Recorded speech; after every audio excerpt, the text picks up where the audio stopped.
नमस्कार, आप देख रहे हैं न्यूज 18 इंडिया और मैं हूं आपके साथ गायत्री शर्मा। कोरोना का खतरा तेजी से बढ़ रहा है। कोरोना के खिलाफ इस जंग में मास्क ही सबसे बड़ा हथियार है। न्यूज 18 आप सभी से अपील कर रहा है कि आप मास्क जरूर पहने। न्यूज 18 ने एक मुहिम भी शुरू की है, #मास्क पहनो इंडिया। आप सभी से न्यूज 18 अपील कर रहा है कि आप मास्क जरूर पहने, क्योंकि मास्क ही सबसे बड़ा बचाव है।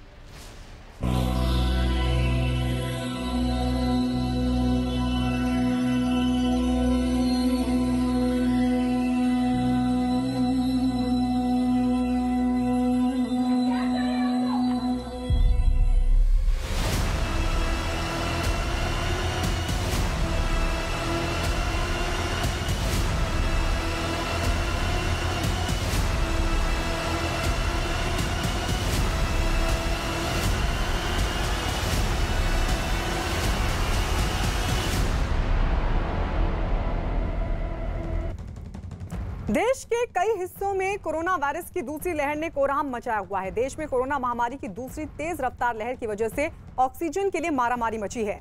देश के तमाम अस्पतालों में ऑक्सीजन की किल्लत के बीच प्रधानमंत्री नरेंद्र मोदी ने देश के तमाम ऑक्सीजन गैस निर्माताओं के साथ बैठक की और हालात की समीक्षा की।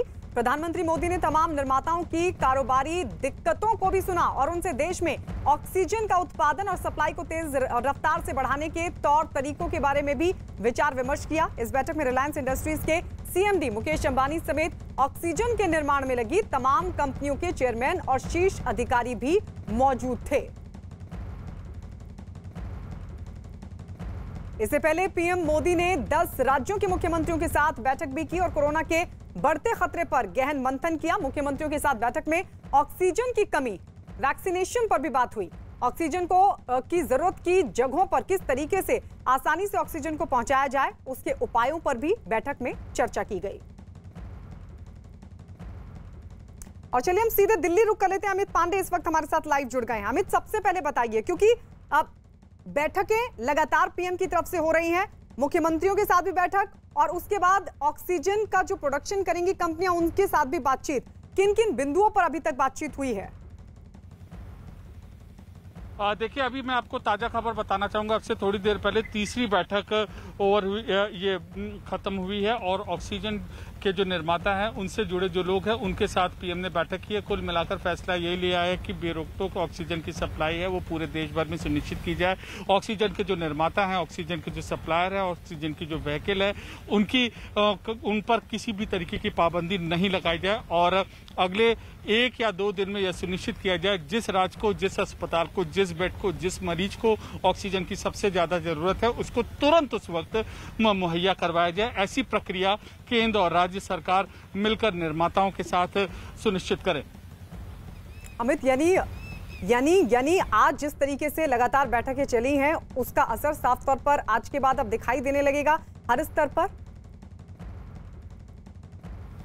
जी बिल्कुल, यही उम्मीद की जानी चाहिए, क्योंकि अगर पिछले हम करीब 10 दिनों में देखें तो 3 बार मुख्यमंत्रियों के साथ प्रधानमंत्री ने बैठक की है और 4 बार ऑक्सीजन के हालात को लेकर पीएम ने अलग अलग स्तर पर बैठक की है। तो उम्मीद यही की जानी चाहिए कि जब कोरोना क्राइसिस को लेकर, चाहे मुख्यमंत्री हो, चाहे अपनी आंतरिक व्यवस्था हो या फिर ऑक्सीजन की सप्लाई हो, तमाम नुमाइंदों के साथ अगर पीएम खुद बैठक करते हैं, आवश्यक दिशा निर्देश देते हैं, नीति बनाने का आदेश देते हैं, तो ये उम्मीद की जानी चाहिए कि जो ऑक्सीजन सप्लाई है उसमें अब किसी तरीके की बाधा नहीं आनी चाहिए और जो प्रचुर मात्रा में ऑक्सीजन है वह अस्पतालों में बेड तक, मरीजों तक वो फौरन पहुंचेगा, पहली चीज। दूसरी चीज, जो अस्पताल में मेडिकल इंफ्रास्ट्रक्चर है, जो डॉक्टरों की कमी है, उसकी भी कमी दूरी होगी, ऐसी हम उम्मीद कर सकते हैं कम से कम आज इस 3 अहम बैठकों के बाद। शुक्रिया अमित, ये तमाम जानकारी हमें देने के लिए। तो आपको बता दें, कोरोना पर लगातार ये बैठक का आज सुबह से 3 बैठक प्रधानमंत्री मोदी की तरफ से की जा चुकी है। पहले अधिकारियों के साथ उन्होंने बातचीत की और उसके बाद राज्य के मुख्यमंत्रियों के साथ और साथ ही अभी जो बैठक हुई है वो हुई है ऑक्सीजन निर्माता कंपनियों के साथ बातचीत। यानी सप्लाई में कहीं कोई कमी नहीं होनी चाहिए, तमाम चीजों को लेकर प्लान बना और उसके निर्देश प्रधानमंत्री मोदी की तरफ से दिए गए हैं। महामारी की मुसीबत लगातार जारी है। कोरोना का खतरा अब उतना ही दूर है जितना आप भीड़ से और लापरवाही से दूर हैं। छोटी सी गलती या कोरोना के नियम तोड़ना बहुत भारी पड़ सकता है। मरीजों और मौत के आंकड़े अब बेहद चिंताजनक तेजी से बढ़ रहे हैं। लोग ऑक्सीजन के लिए तड़प रहे हैं। वेंटिलेटर पर जिंदगी की जंग लड़ रहे हैं, अस्पतालों में बेड नहीं है, शमशान घाटों पर लाइन लगी है। लेकिन ये सब देखकर भी कुछ लापरवाह लोग कोरोना के खतरों का मजाक उड़ा रहे हैं। लॉकडाउन तोड़कर बेवजह घूम रहे हैं, बिना मास्क लगाए वायरस के खतरे को बढ़ा रहे हैं। कुछ लोग तो मशाल लेकर रात को भाग कोरोना भाग की गुहार तक लगाते नजर आए। देखिए कोरोना काल में देश के कई शहरों की हैरान करने वाली तस्वीरें।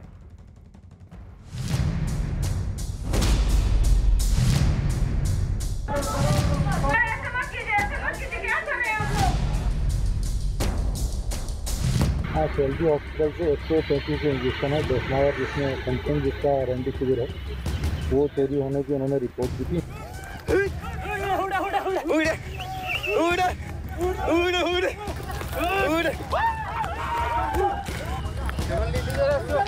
आज चेतावनी है, अगर कल से रिपीट होगा आप ही लोग का FIR दर्ज करूंगा सीधा 269 धारा 270 का महामारी फैलाने का, और फिर चलान होगा कोर्ट में। कोरोना काल में अजब तस्वीरें। मेरा नाम राजेश है। देर से लगती होगी, आज के बाद बिना मास्क के घूमूंगा नहीं और रोड पर चलूंगा। अस्पतालों से इंजेक्शन चोरी, कोरोना भगाने के लिए मशाल दौड़,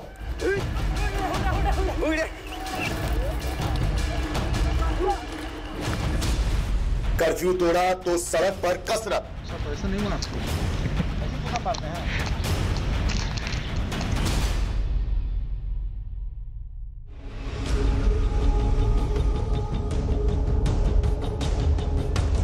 जिस कोरोना को सुप्रीम कोर्ट भी नेशनल इमरजेंसी मान रहा है, उसे लेकर लोगों की लापरवाही हैरान करने वाली है। देश के कई शहरों में सड़क से लेकर अस्पतालों तक ऐसी तस्वीरें आ रही हैं जो कोरोना के खतरे को बढ़ाने का काम कर रही हैं।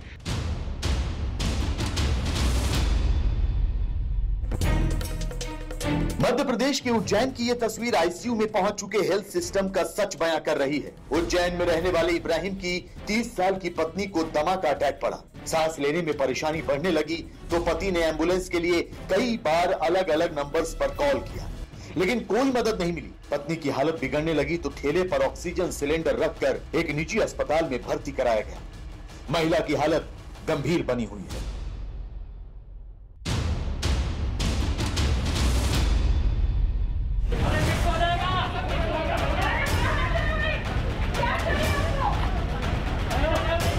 यूपी के लखनऊ में हेल्थ सिस्टम की लाचारी का सबूत देखिए। लखनऊ के सबसे बड़े हॉस्पिटल संजय गांधी पीजीआई में कोरोना टेस्ट के लिए लोगों को घंटों इंतजार करना पड़ रहा है। वक्त पर जांच न होने की वजह से लोगों की भीड़ जुट गई। कोरोना टेस्टिंग काउंटर पर लोग अपना फॉर्म जमा करने के लिए एक दूसरे पर टूट पड़े। कोरोना काल में इस तरह भीड़ जुटना वायरस के विस्फोट के लिए काफी है।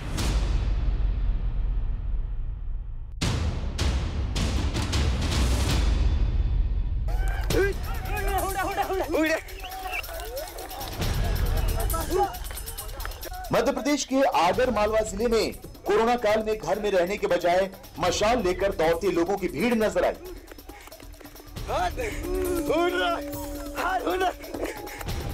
ये हैरान करने वाली तस्वीर आगर जिले के गणेशपुरा गांव की है। यहाँ रहने वाले लोगों ने बताया कि जब भी गांव में कोई मुसीबत आती है तो लोग रात 8 बजे मशाल लेकर अपने घरों से निकलते हैं।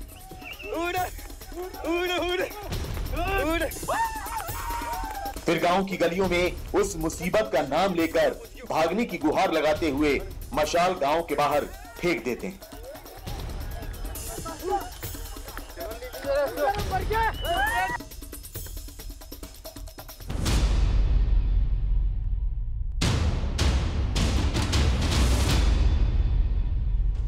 'छत्तीसगढ़ के कोरबा में कोरोना नियमों का उल्लंघन करते हुए कुछ युवक मॉर्निंग वॉक पर निकले। रास्ते में पुलिस का पहरा था। पुलिस ने सड़क पर ही उनसे पुशअप्स करवाए। सब ऐसे नहीं मारते, ऐसे पुशअप मारते हैं। कोविड गाइडलाइंस का पालन न करने वाले कुछ और लोग भी सुबह सैर के लिए निकल पड़े। पुलिस ने उन्हें चेतावनी देकर वापस भेज दिया। आज चेतावनी है, अगर कल से रिपीट होगा आप ही लोग का FIR दर्ज करूंगा सीधा 269 धारा 270 का महामारी फैलाने का, और फिर चलान होगा कोर्ट में।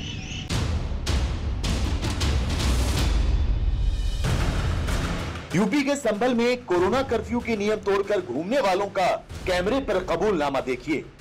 मेरा नाम राजेश है।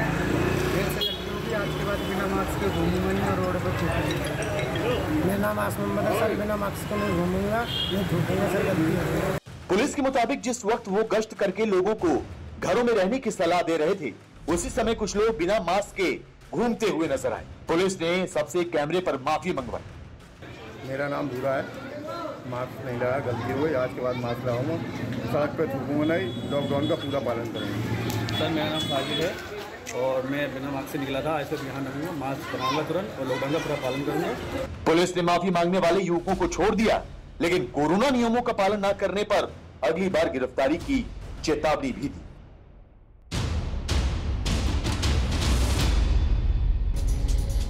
मध्य प्रदेश के गुना में कोरोना कर्फ्यू के दौरान ज्यादातर लोग घर पर ही हैं, लेकिन कुछ लोग ऐसे भी हैं जो आसानी से नहीं मानते। गुना पुलिस ने ऐसे लोगों को सबक सिखाने के लिए गांधीगिरी शुरू की है। हर चौक चौराहे पर चेकिंग के दौरान जो लोग बिना मास्क के घूमते मिल रहे हैं, उन्हें गुलाब का फूल दिया जा रहा है।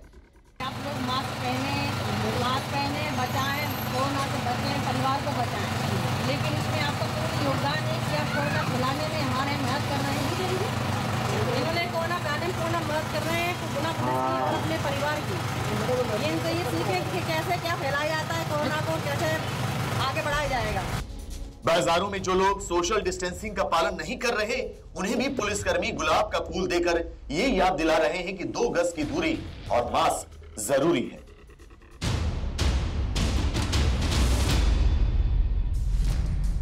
कोरोना से पीड़ित टॉप 5 राज्यों में पंजाब भी शामिल है। यहाँ ब्रिटेन वाला स्ट्रेन तेजी से लोगों को बीमार कर रहा है, लेकिन कपूरथला में एक शादी समारोह में कोरोना नियमों की धज्जियां उड़ाई गईं। तय संख्या से ज्यादा लोग शादी में जुटे, कई लोगों ने मास्क भी नहीं लगाया था। इसके अलावा सोशल डिस्टेंसिंग का पालन बिल्कुल नहीं हो रहा था।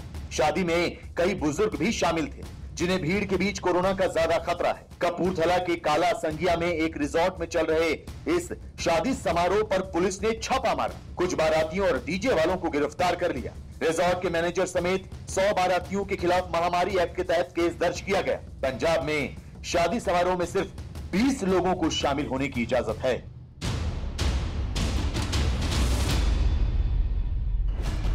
कोरोना का सबसे बड़ा कहर झेल रहे मुंबई शहर की हालत हर रोज बद से बदतर होती चली जा रही है, लेकिन मुसीबत के इस दौर में भी कुछ लोग अपनी लापरवाही से बाज नहीं आ रहे।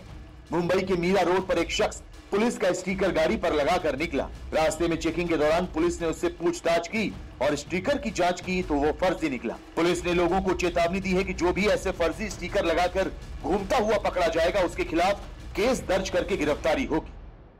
मिसयूज होना नहीं चाहिए, इसीलिए जो भी स्टिकर कुछ स्टिकर लगाए हुए गाड़ी साइड में लेके हम वेरीफाई कर रहे हैं कि उन्होंने वैलिड रीजन के लिए जो उनको दिया गया स्टिकर, जो कैटेगरी दिया है उसी में उन्होंने बराबर लगाया कि नहीं। अगर वैसा नहीं लगाया तो हम उनके ऊपर कार्रवाई कर रहे हैं।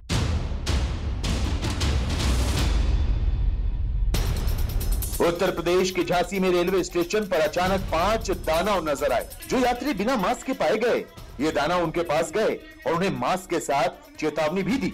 दरअसल आरपीएफ ने रेलवे स्टेशन पर आने जाने वाले लोगों में जागरूकता के लिए ये अभियान शुरू किया है। इसमें पुलिसकर्मी ऐसे कपड़े पहनते हैं जिनसे वो दानव की तरह दिखें और लोगों से डरें। पुलिस के मुताबिक इस तरह लोगों को संदेश दिया जा रहा है कि जो मास्क नहीं लगाएगा, कोरोना का दानव उस पर हमला कर देगा। लोग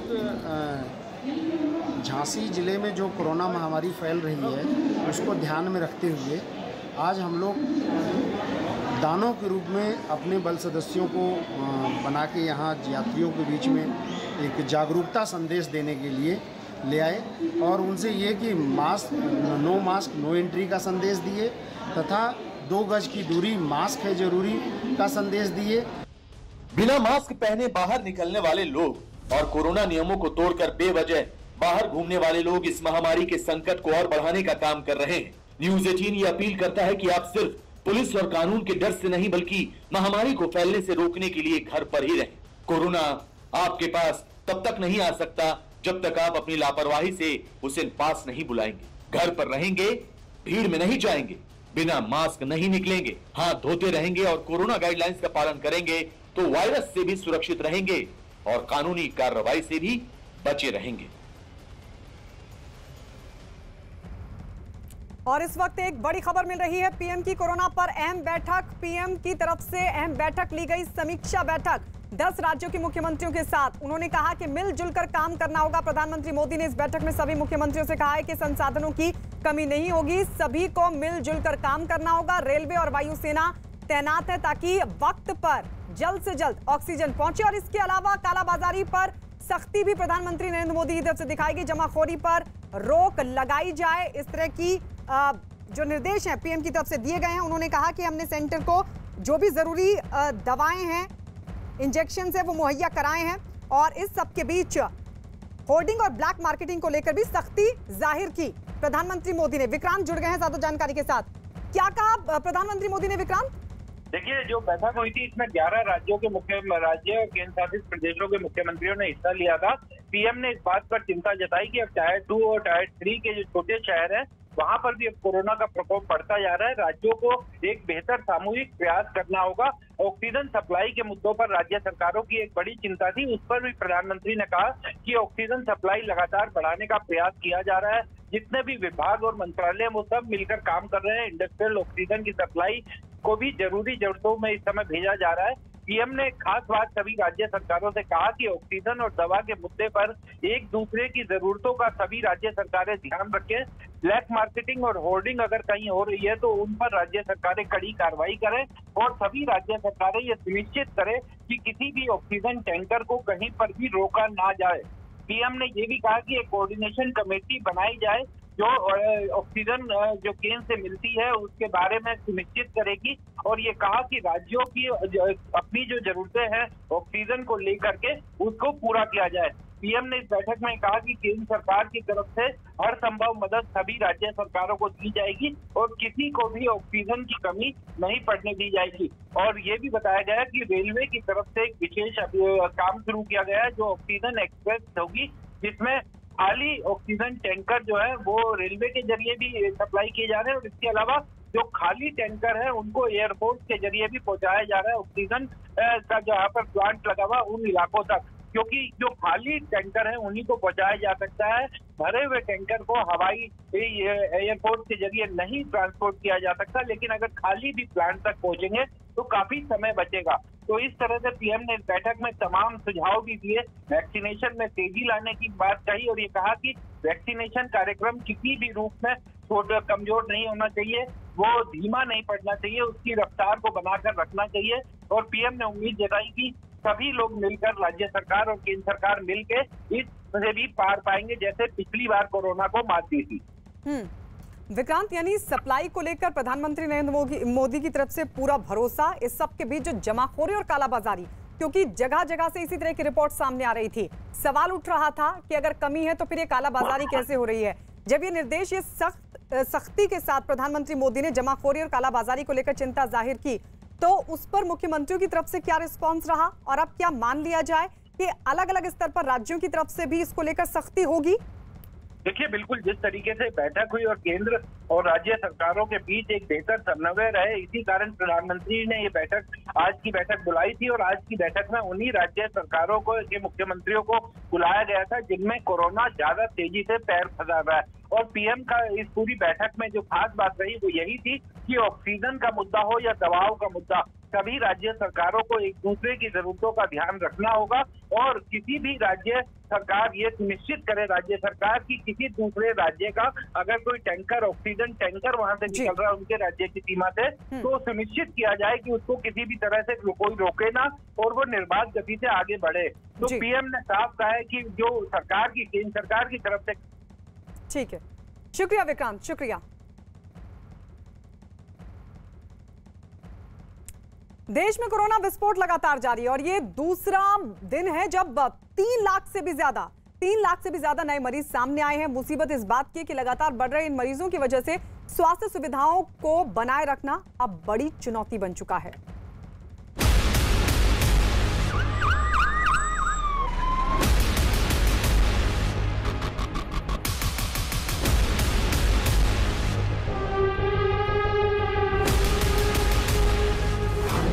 देश में वायरस की बुलेट स्पीड, दूसरे दिन 3 लाख से ज्यादा मरीज।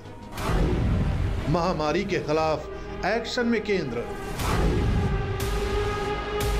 वैज्ञानिकों ने महामारी की जिस दूसरी लहर का अंदेशा जताया था, वही दूसरी लहर एक ऐसा खौफनाक सच साबित हो रही है जिस सच का सामना करना भारत के लिए एक बड़ी चुनौती बन गया है। ये लगातार दूसरा दिन है जब भारत में कोरोना के नए मरीजों का आंकड़ा 3 लाख को पार कर गया है। एक दिन में कोरोना के कुल 3,32,730 नए मरीज दर्ज किए गए हैं। एक दिन में कोरोना की वजह से देश में कुल 2,263 लोगों की मौत हुई है। अमेरिका के बाद भारत ही ऐसा देश है जहां एक दिन में कोरोना के नए मरीजों की संख्या ने 3 लाख के कांटे को पार किया है। इतना ही नहीं, बीते 7 दिन देश पर कितने भारी गुजरे हैं, इसे औसत आंकड़ों से भी समझना जरूरी है। देश में बीते 7 दिन में रोजाना नए मरीजों का औसत 2,81,000 से ज्यादा है। देश में बीते 7 दिनों में रोजाना होने वाली मौत का औसत 1,800 से ज्यादा है। नए मरीजों की संख्या में लगातार हो रहे इजाफे ने कई राज्यों में ऑक्सीजन की किल्लत पैदा कर दी है। यही वजह है कि केंद्र सरकार भी एक्शन मोड में आ गई है। पीएम मोदी के निर्देशों पर जहां राज्यों को मदद पहुंचाई जा रही है, वहीं भारतीय वायुसेना भी सरकार का हाथ बटाने के लिए आगे आ गई है। वायुसेना के 2 बड़े एयरक्राफ्ट C-17 और IL-76 को मिशन ऑक्सीजन पर लगा दिया गया है। ये एयरक्राफ्ट खाली टैंकरों को फिलिंग स्टेशन तक पहुंचाने का काम कर रहे हैं। साथ ही वायुसेना की मदद से अस्पतालों तक जल्द से जल्द ऑक्सीजन पहुंचाने की कोशिश की जा रही है। उधर देश की राजधानी दिल्ली कोरोना के कहर से बेहाल है। यहां एक दिन में कोरोना के 26,169 नए केस दर्ज किए गए हैं। एक ही दिन में दिल्ली में कोरोना से 306 लोगों की मौत हो गई है।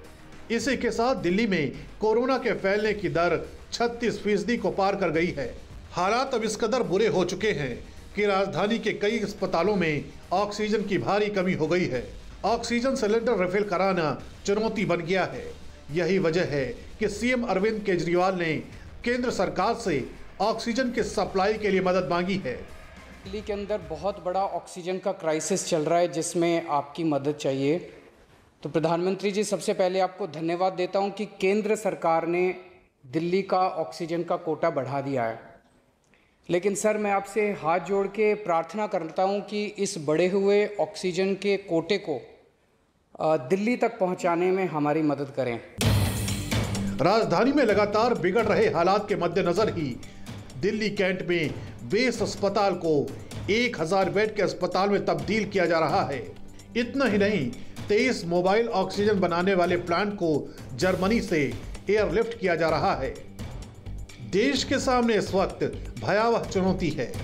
यही वजह है कि लगातार लोगों को कोरोना प्रोटोकॉल का पालन करने की हिदायत दी जा रही है, क्योंकि यही एक तरीका है जिसके जरिए कोरोना से बचा जा सकता है।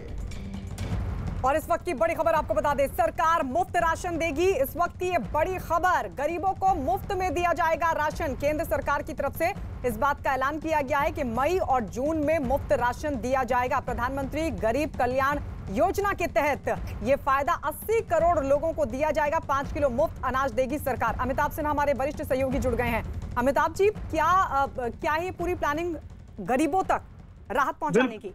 बिल्कुल बिल्कुल। जो भी जनधन योजना से जुड़े हैं, जो भी गांव और दूर रिमोट एरिया में रहने वाले गरीब लोग हैं देश भर में, उनको न्यूट्रिशनल सपोर्ट, खाने का सपोर्ट देने के लिए कोरोना वायरस का जो दूसरा वेव आया है, इसमें उनको भूखमरी से बचाने के लिए केंद्र सरकार अब हर परिवार को 5 किलो फूड पूरी राशन देगी मई और जून के महीने में। इससे 80 करोड़ लोगों को फायदा होगा इन मुफ्त खाने के राशन से।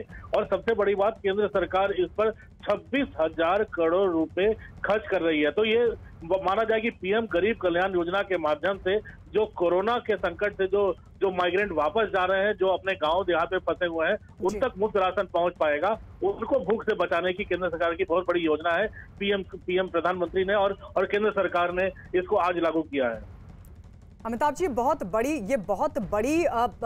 कदम इसको कहा जाएगा सरकार की तरफ से, क्योंकि इस महामारी में जिस तरीके के हालात है, लोगों का रोजगार जाहिर तौर पर या तो जा चुका है या जाने वाला है, तो संकट खाने का ही खड़ा है। उस लिहाज से ये कदम तो बड़ा है, लेकिन अब ये सियासत में ना फंसे, अब ये कहीं राज्य सरकारों के बीच तो नहीं फंसेगा? देखिए गायत्री, इसमें एक चीज तो साफ है कि पिछले बार भी आपको याद होगा जब लॉकडाउन शुरू हुआ था और माइग्रेंट लेबर जो प्रवासी लोग घर अपने लौट रहे थे, चाहे बिहार हो, यूपी हो, मध्य प्रदेश हो, राजस्थान हो, तमाम लोग लौट रहे थे, तब ये योजना प्रधानमंत्री ने शुरू की थी। एक बहुत बड़ा ऐलान भी तब किया था, तब उनको मुफ्त चावल, दाल और पहुंचाने की बहुत बड़ी योजना थी। तो एक सिस्टम पूरी तरह से प्लेस में है, एक सिस्टम पूरी तरह से सेटअप है। उस कोरोना पीरियड, जो पहला कोरोना की वेव आई थी, अब दूसरी कोरोना की वेव आई है, उन्हीं गरीबों को जो अपने गांव देहात में फंसे हुए हैं या जो वापस जाकर फंस गए हैं, जिनको रोजगार के अवसर मुहैया नहीं करवाए जा रहे हैं, पा रहे हैं सरकार, और जो रोजगार नहीं ढूंढ पा रहे हैं, पैसे नहीं है, उनके लिए अगर मुफ्त राशन मिलता है, सरकार मुहैया कराती है, तो ये बहुत बड़े राहत की बात होगी जनता को भूख से बचाने के लिए। बिल्कुल, शुक्रिया हमारे साथ जुड़ने के लिए। तो सरकार मुफ्त राशन देगी, ये बहुत बड़ा कदम, गरीबों तक का राशन पहुंचाने का, उनको राहत देने का। आपको बता दें कि देश में कोरोना की जो दूसरी लहर है उससे हड़कंप मचा हुआ है, और इस जिंदगी और मौत के संघर्ष के बीच प्रयागराज में मोतीलाल नेहरू कॉलेज के जूनियर डॉक्टरों ने हड़ताल कर दी है। बताया जा रहा है कि इस अस्पताल में एक कोरोना मरीज की मौत के बाद उसके परिजनों ने न सिर्फ अस्पताल में हंगामा किया, बल्कि वहां ड्यूटी पर तैनात एक जूनियर डॉक्टर की पिटाई भी कर डाली। इस बात से खफा होकर डॉक्टरों ने स्ट्राइक कर दी। डॉक्टरों की मांग है कि उन्हें सुरक्षा प्रदान की जाए। डीआईजी सर्वश्रेष्ठ त्रिपाठी मौके पर पहुंचे और नाराज डॉक्टरों को मनाने की पुलिस प्रशासन के आला अधिकारी लगातार कोशिश कर रहे हैं। तो जहां एक तरफ लगातार केसेस बढ़ रहे हैं और अस्पतालों पर भी प्रेशर बढ़ रहा है, डॉक्टरों पर प्रेशर बढ़ रहा है, इस सब के बीच यहां डॉक्टरों की हड़ताल का ये पूरा मामला सामने आया। प्रयागराज का ये मामला है। हालांकि इस सब के बीच पुलिस प्रशासन लगातार ये कोशिश कर रहा है कि डॉक्टरों की इस स्ट्राइक को खत्म करवाया जा सके, लेकिन डॉक्टर कह रहे हैं कि उन्हें उनकी सुरक्षा चाहिए।